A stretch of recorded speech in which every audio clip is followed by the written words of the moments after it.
Sí, ¿Vale? se escucha bien. Separado. Bueno, lo primero, que gusto escuchar al doctor Ortiz y aprender tantas cosas. Es un placer.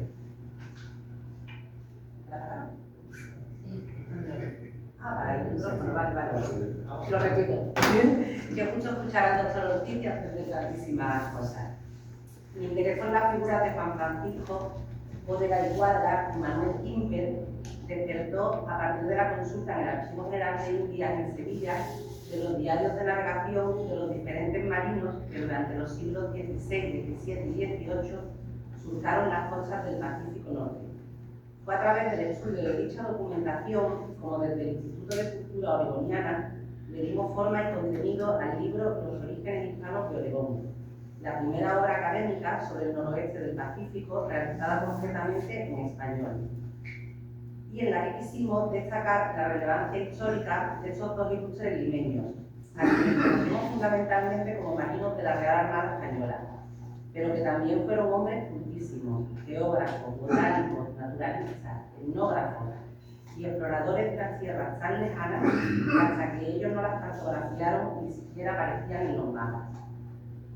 La familia de Bodega y Cuadra pertenecía a la élite del virreinato peruano. Su padre provenía de la nobleza del norte de España y su madre de la aristocracia limeña.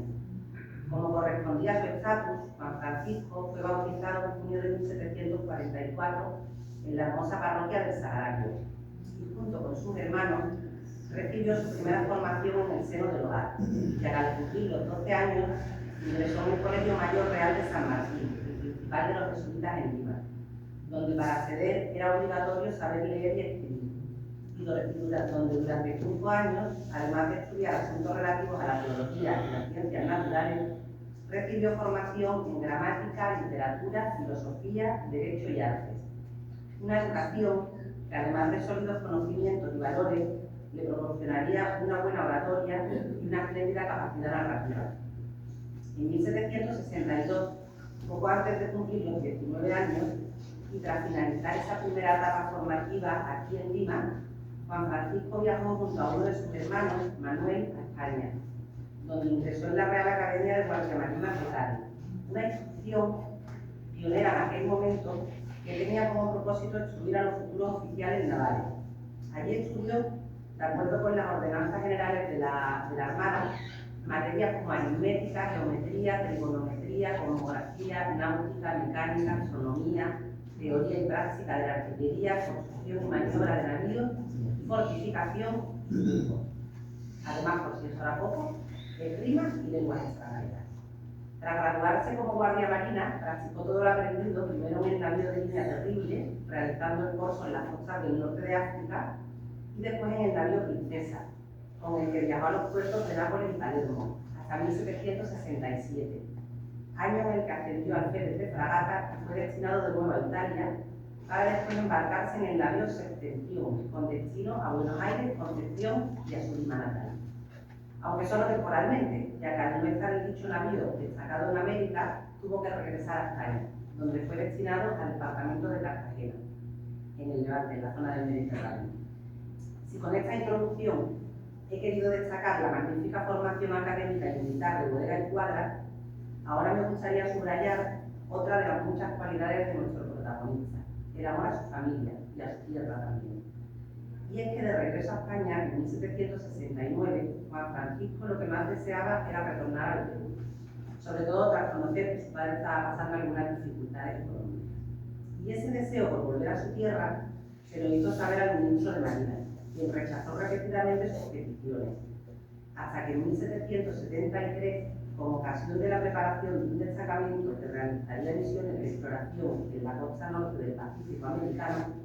Bodega, tras haber pasado un tiempo en el Real Observatorio de Cádiz, ampliando nuevamente sus conocimientos en cartografía y astronomía,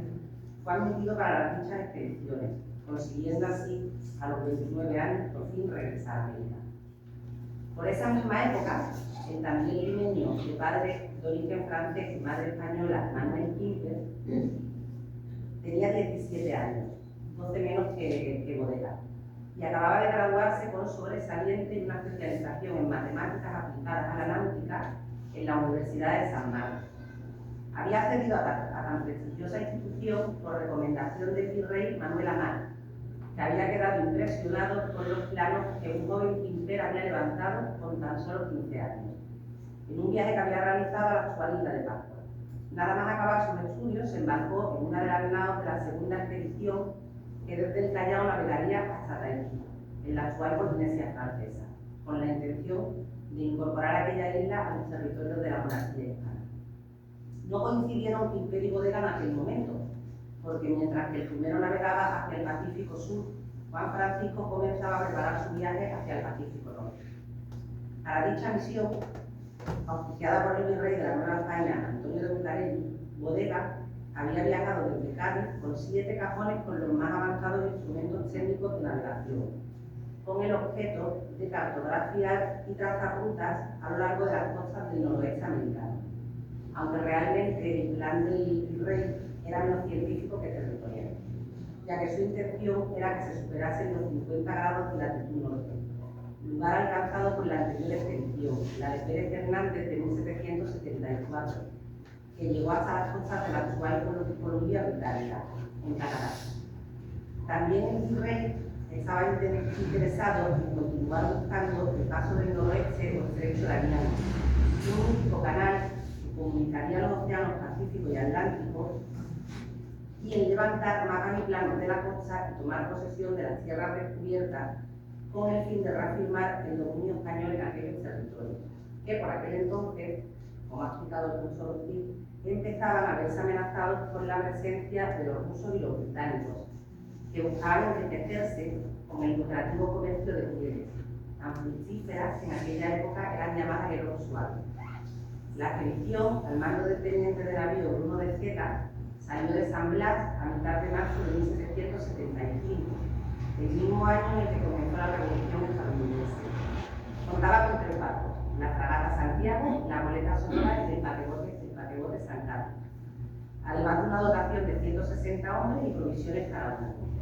Juan Francisco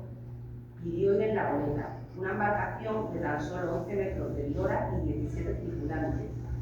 Era tan pequeña que podríamos equipararla a la lancha auxiliar de un gran barco. De hecho, los testimonios de la época decían que todo su alojamiento era una cubierta y un camarote cuya altura y extensión solo permitía vivir sentado. Pero aunque la Sonora tuviese sus inconvenientes en cuanto a comodidad, presentaba grandes ventajas para la navegación, no solo por ser la más ágil de las 3 embarcaciones, sino también porque sus reducidas dimensiones la hacían ideal para llevar a cabo labores de reconocimiento de la costa, tras las que levantar mapas más exactos. Y fue por ello por lo que el propio Bodega pidió embarcarse en ella, aun conociendo sus limitaciones y sabiendo que a su bordo iría como segundo. Aunque a los pocos días de navegación, debido a la indisposición de uno de los oficiales, finalmente fue quien tomó el mando de dicha goleta. A la altura de San Diego, el paquebote les abandonó para abastecer de víveres los asentamientos de aquellas costas. La fragata y la goleta continuaron su navegación y antes de llegar a Monterrey ya se había desatado el escorbuto entre las dotaciones, lo que obligó a los tripulantes sanos a arrimar el hombro en las tareas más cotidianas y llevó a insubordinaciones e intentos de motín. No obstante, las embarcaciones continuaron su derrota hasta llegar a los 41 grados, en el actual condado de Humboldt, en el norte de California, donde tuvieron un encuentro amigable con el pueblo de los Duros. Tras tomar posesión de manera formal del territorio y bautizar la bahía con el nombre de la Santísima Trinidad, 2 oficiales de la expedición levantaron mapas del puerto y anotaron en sus diarios todo lo que observaron en cuanto a la fauna y flora, además de las costumbres y características de sus habitantes. Tras una estancia de 10 días en aquella ensenada, las naos levaron anclas para continuar su ruta hacia el norte, alcanzando casi un mes después los 47 grados, en una bahía a la que llamaron de Bucareli, en honor al virrey, en el actual estado de Washington, donde tras un primer contacto amistoso con el pueblo original, acabaron teniendo un enfrentamiento en el que murieron 6 tripulantes de la goleta de Juan Francisco. Habían desembarcado para recoger agua y leña, así que bautizaron por ello el lugar como Quinta de los Mártires. La pérdida de aquellos marineros, junto con el escorbuto y demás dolencias que muchos padecían a bordo, llevaron a Zeta, que era el oficial al mando de la expedición, a decidir su retorno a San Blas. Pero Bodega, que no había perdido el ánimo ni el empuje para seguir adelante, solicitó continuar el viaje en solitario a bordo de la Sonora. Este caso lo permitió, pensando que no volvería a ver el barco, ni a la tripulación, ni a Juan Francisco, ya que parecía una locura continuar hacia el norte en un navío tan pequeño, con una dotación muy disminuida, sin medicina ni cirujano a bordo y con escasísimas provisiones. Sin embargo, al cabo de un mes, Bodega alcanzó los 57 grados de latitud y entró con su pequeña goleta en una ensenada a la que nombró Puerto de los Remedios, ya en el actual estado de Aragua. Temeroso como estaba de volver a tener algún conflicto con la población autóctona, Juan Francisco permaneció allí un tiempo para tomar agua y leña y hacer un modo más severo. La goleta había llegado muy deteriorada, tras lo que navegó unos días más hacia el norte, hasta alcanzar los 58 grados de medio. Pero viendo que el verano terminaba y el frío era cada vez más intenso y preocupado por la gran cantidad de tripulantes enfermos y la precaria situación de la goleta, Bodega decidió regresar al sur, reconociendo las costas y tomando posesión de algunos territorios en Canarias, como la entrada de Bucareli, la isla de San Carlos y el cabo de San Agustín. Con la mejoría de salud de algunos de los marineros y el cambio de vientos debido a la conjunción lunar a finales de agosto, Juan Francisco aprovechó para dirigirse de nuevo rumbo al norte e intentar alcanzar los 60 grados, objetivo último de la expedición. Tanto era el frío que Bodega tuvo que repartir sus propios abrigos y los de su piloto entre los miembros de la tripulación. No obstante, él decidió continuar. Pero los vientos volvieron a cambiar y ante la dificultad en la navegación y un nuevo brote de estornudo, decidió finalizar la aventura y poner definitivamente rumbo al sur. Desde Alaska, la goleta navegó hasta una bahía a unos 80 kilómetros al norte de San Francisco, a la que Bodega bautizó con su apellido. Esa bahía es un lugar que casi todos conocemos, porque es donde transcurre la película Los pájaros de Hitchcock. Es una coqueta villa marinera en una bahía que hoy en día sigue llevando su nombre, de Bodega, y no precisamente por su capacidad para guardar y almacenar los vinos de California, como muchos creen erróneamente, sino porque allí llegó Juan Francisco en octubre de 1775. A su regreso a San Blas, tras 8 meses de navegación, el virrey solicitó su ingreso como caballero novicio en la prestigiosa Orden de Santiago, así como su ascenso a teniente de fragata, por el éxito y la entrega en su misión en cuanto a las exploraciones practicadas en un terreno incógnito. Y es que lo logrado por Bodega era una hazaña en toda regla, sobre todo si tenemos en cuenta los medios con los que contaba. Durante este primer viaje, Juan Francisco no solo corrigió graves errores cartográficos en los que habían incurrido anteriores expediciones de ingleses y rusos, sino que también levantó mapas y recogió rutas de navegación y consejos para los pilotos, incluyendo un interesantísimo método de la navegación de la costa septentrional de la California. Además, como Bodega era casi tan buen escritor como marino, sus ensayos lugar a un interesantísimo diario de navegación en el que describió con todo lujo de detalle tanto las tierras visitadas como sus habitantes, aportando una valiosísima información con la que poder estudiar las costumbres de los pueblos originarios de aquellas costas. Sobre sus logros, en términos muy gloriosos, el virrey Bucareli escribió a Carlos VI, explicándole que su navegación había ampliado ni más ni menos que en casi 2.500 kilómetros hacia el norte los dominios de la monarquía hispana, por lo que el rey decidió seguir promoviendo las expediciones hasta donde el mundo llegara. Y así se hizo, tratando de mejorar en el siguiente viaje las condiciones de navegación con embarcaciones más adecuadas. Como en San Blas no existían ninguna nave apropiada para tal misión, Bodega viajó hasta el Callao, para conseguir una que se adaptase a sus necesidades, dotarla de tripulación y cargarla con suministros. Todo lo cual le supuso, como ha comentado el profesor Ortiz, una gran cantidad de dinero, ni más ni menos que 12.000 pesos que gastó de su propio bolsillo. Durante dicho viaje, con su característica inquietud, Juan Francisco levantó cartas náuticas de los pueblos de Lima, Paita y Acapulco, además de otra de gran importancia para la navegación de la época, con la ruta desde el Callao a San Blas. Finalmente, en 1779, al mando de la fragata Nuestra Señora de los Remedios, alias La Favorita, junto con la princesa Orden de Ignacio de Arteaga, y la goleta exploradora activa la expedición Patricia hacia el norte. La misión consistía nuevamente en explorar la costa noroeste, aunque en esta ocasión se debían alcanzar los 70 grados de latitud. Era un fin de difícil consecución, ya que desde los 58 grados en adelante el territorio nunca antes había sido explorado. Bodega decidió que lo mejor sería dirigirse directamente hasta la bahía de Bucareli, en Alaska, lugar que ella conocía de su anterior expedición y que creía adecuado para reponer leña y agua y dar descanso a las tripulaciones. Tras separarse las embarcaciones por los malos tiempos, 82 días después de salir de San Blas, las naos se encontraron en dicha ensenada,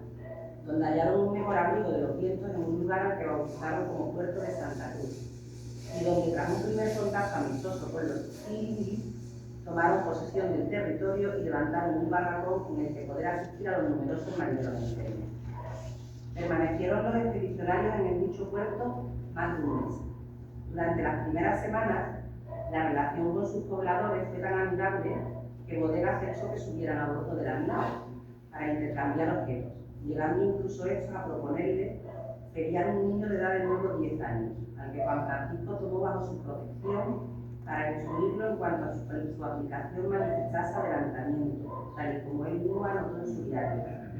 Pero sucedió que a medida que los nativos tomaban confianza, se empezaron a producir robos. Primero fueron pequeñas piezas de hierro al descuido, después los clavos de la cruz que los españoles habían plantado al tomar posesión del lugar, y finalmente hasta las velas de una de las lanchas. Además, las relaciones se acabaron de deteriorar cuando, tras desaparecer dos de los marineros de Bodega y ante la sospecha de un posible secuestro, Juan Francisco tomó como rehenes a varios nativos. Se vivieron entonces momentos de mucha tensión, en los que llegaron a reunirse hasta 1000 guerreros en la costa, aunque finalmente se produjo el intercambio de rehenes y todo se solucionó cuando los dos españoles desaparecidos contaron que ellos habían ido por su propia voluntad, pero que cuando quisieron regresar, los de la aldea no se lo permitieron, lo que dio lugar a la confusa y difícil situación. Una vez resuelto el malentendido, tras comprobar que los navíos ya se encontraban abastecidos de agua y leña y listos para la navegación, Bodega decidió elevar anclas y continuar hacia el norte, hasta alcanzar los 60 grados. Durante un mes, exploró la costa cartografiando y nombrando diferentes lugares, hasta que llegó a una ensenada en la península de Kenai, en la costa sur de Alaska, a la que bautizó con el nombre de Nuestra Señora de Regla. Allí permaneció unos días, durante los que los pobladores de aquellas tierras, los chanainas, se acercaron a las fragatas, aunque sin llegar a establecer ningún contacto. Y viendo que el tiempo empeoraba, quiso Bodega aprovechar los primeros vientos favorables para salir de aquel puerto e iniciar su regreso hacia el sur.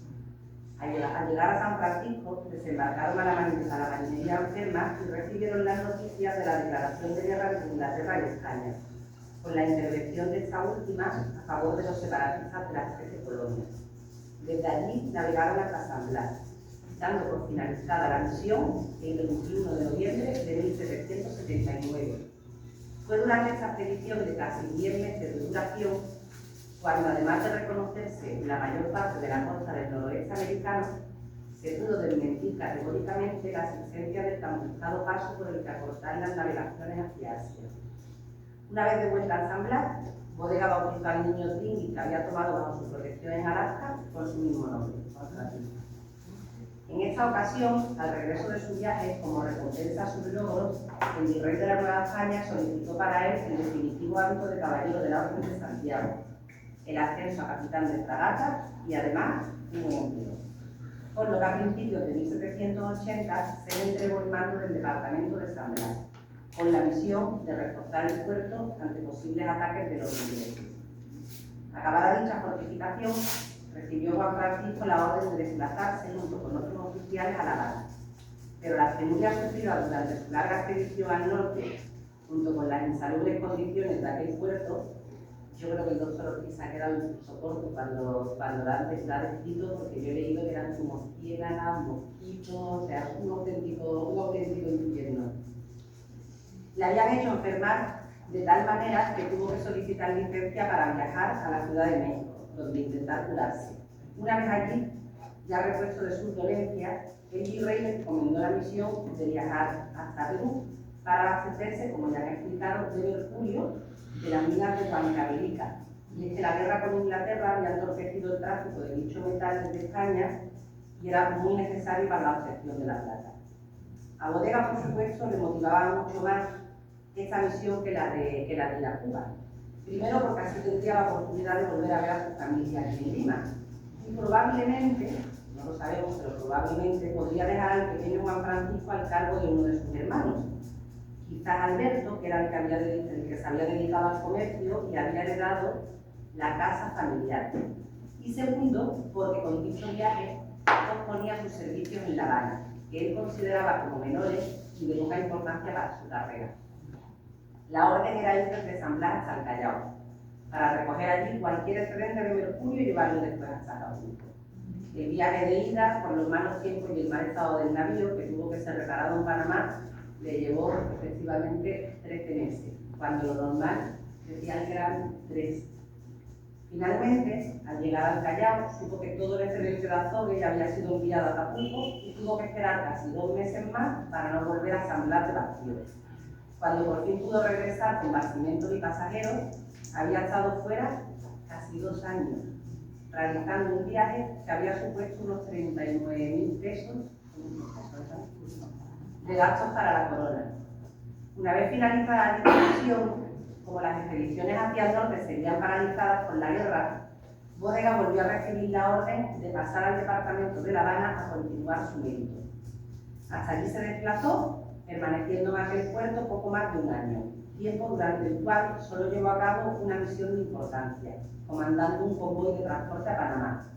hasta que finalmente, a principios de 1785, se le concedió licencia para viajar a Cádiz.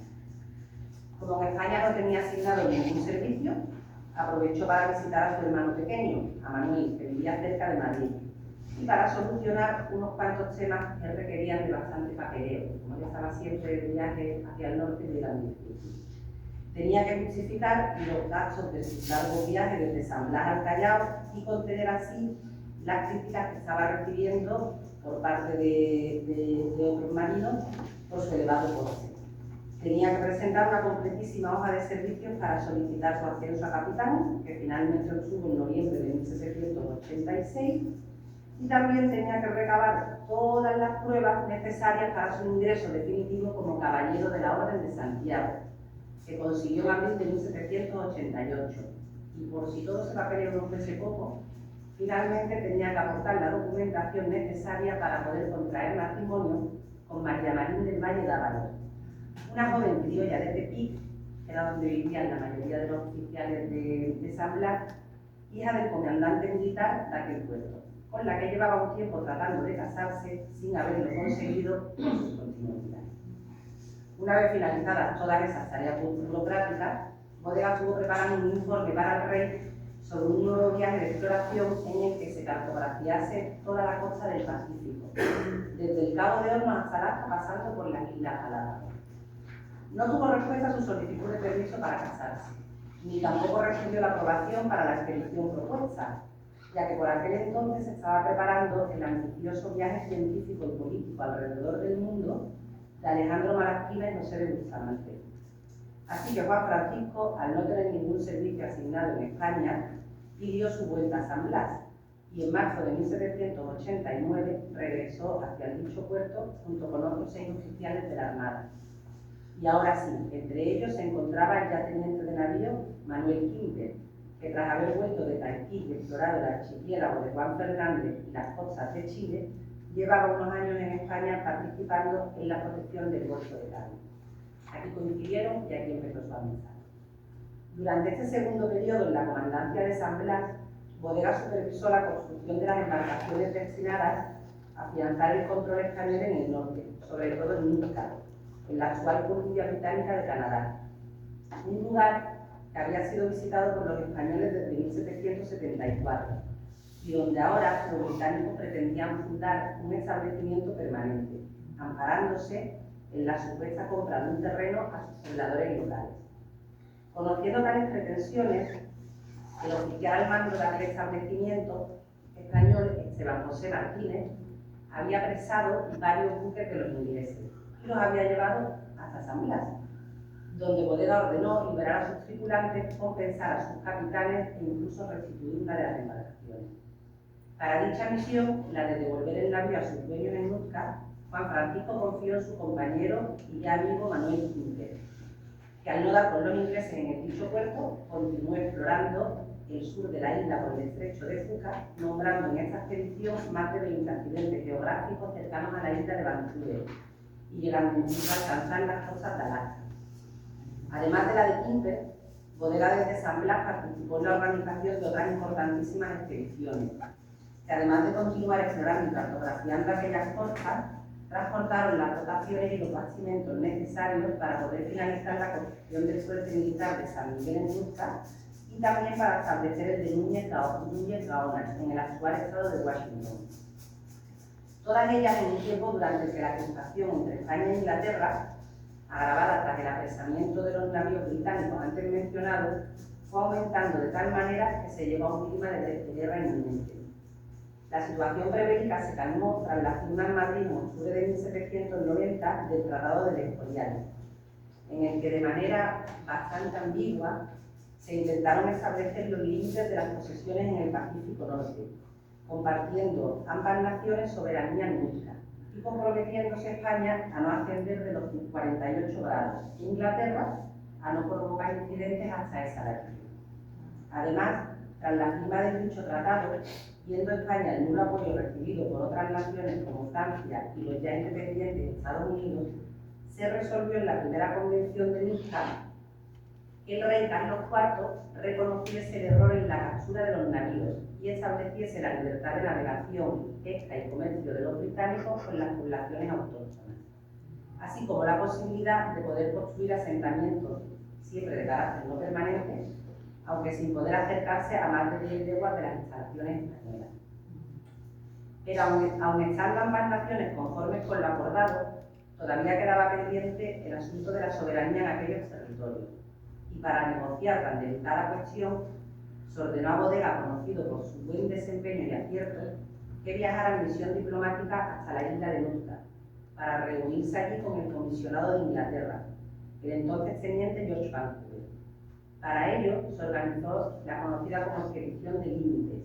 que salió del puerto de San Blas en febrero de 1792. Juan Francisco llegó a bordo de la fragata Santa Gertrudis a la isla de Nootka 4 meses antes de que luciese Vancouver, tiempo durante el que se interesó por todo lo que sucedía en la zona, entablando una muy buena relación de amistad con el jefe de los nativos, Macuina,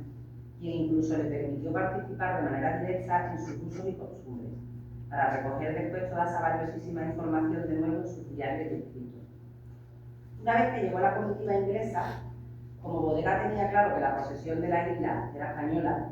trató en todo momento a Vancouver no como un representante de una nación que defiende su ocupación del territorio, sino como un invitado, sin admitir ningún pago al comisionado inglés. Para ello, adelantó de su propio bolsillo el equivalente a un año de su sueldo, como él mismo dejó escrito, para sostener mi decoro y el de la nación. Costeando las obras de mejora en el asentamiento, los alimentos de sus tripulaciones, las abundantes provisiones con las que obsequiar a los ingleses e incluso los regalos que ofreció a los jefes locales. Juan Francisco, que durante los meses que permaneció en Nootka había visto que la mayoría de los barcos que entraban en la bahía eran de británicos y de estadounidenses y que la presencia española era muy inferior a la deseable, dedujo que defender aquellos territorios supondría una muy difícil tarea, por lo que determinó que una resolución pacífica del conflicto sería lo mejor para la corona, aunque siempre conservando el dominio de Nootka. No solo porque la presencia española allí era anterior a la de los ingleses, sino porque entendía que aquel lugar era un punto geográfico estratégico desde donde abastecer los asentamientos de California y también desde donde comerciar con Asia. Aunque tanto en sus diferentes encuentros como en las cartas que Bodega y Vancouver cruzaron, siempre mantuvieron muy buenas relaciones, no fueron capaces de llegar a un acuerdo, ya que cada uno de ellos se mostró totalmente inflexible en la defensa de los intereses de sus respectivas naciones. Así que al final acordaron avisar de sus encontradas posturas a Madrid y a Londres, a la vez que decidieron En recuerdo de su amistad, llamarían al lugar con el nombre de ambos, colocando cada uno de ellos en su cartografía, en primer lugar, el apellido del marino de la otra nación. Aunque los cartógrafos de la compañía de Hudson, que era la depositaria de la concesión del comercio en aquella zona por parte de la corona inglesa, rápidamente acortaron el nombre, dejándolo únicamente en Vancouver, con la clara intención de borrar la huella de la presencia hispana en aquel lugar. Tras su llegada a San Blas, el virrey solicitó para Bodega la concesión de una encomienda en la Orden de Santiago, además de un ascenso por su destacada actuación. Pero no todos fueron alegrías para nuestro protagonista, porque al poco de regresar, Juan Francisco se encontró tan enfermo que a finales de marzo de 1793 pidió separarse por algún tiempo de las atenciones del departamento. Y aunque se le concedió dicha licencia, decidió permanecer en su puesto debido a los peligros de una nueva contienda con los británicos. Pero su estado empeoró y tuvo que dejar la comandancia de aquel departamento a cargo de Manuel Quinter, que acababa de regresar de un larguísimo viaje desde Macao, donde por fin consiguió devolver a los ingleses una de las embarcaciones apresadas por José Esteban Martínez en Nunca en 1789, y tras lo que continuó su misión explorando y cartografiando las islas de Hawái, todo lo cual recogió en una detalladísima descripción del archipiélago. Con la esperanza de poder curarse lejos de las malas condiciones del puerto de San Blas, Juan Francisco emprendió el viaje hasta la Ciudad de México. En Guadalajara se encontró tan mal que ya dispuso testamento. En Querétaro aguardó la llegada de un médico de la Real Armada y amigo suyo que la acompañaría hasta la capital novohispana, donde falleció el 26 de marzo de 1794 a los 50 años. El marino, que además de navegar el Mediterráneo y el Atlántico, surcó las costas del Pacífico hasta llegar a Alaska, murió tierra adentro. Aunque tan unido a la mar estaba, que según contó su amigo y capellán Pedro Carsejón, Bodega mandó tener siempre cerca su reloj de longitud. Ese que había cumplido tantas misiones en las bellas aguas del Pacífico americano, realizó un último trabajo en tierra, anunciar las tomas de las medicinas. Unas medicinas que quizás le ayudaron a soportar los fortísimos dolores derivados de su enfermedad. Pero no los sufrimientos que padecía por otras razones. La de saberse criticado por algunos militares por el generoso trato que había dado a Vancouver en su misión diplomática. La de encontrarse lejos de su mujer María y del hijo de unos 4 o 5 años que había tenido con ella. Y la de hallarse prácticamente en la miseria, ya que la corona aún le debía todos los gastos extraordinarios que había realizado en su última expedición.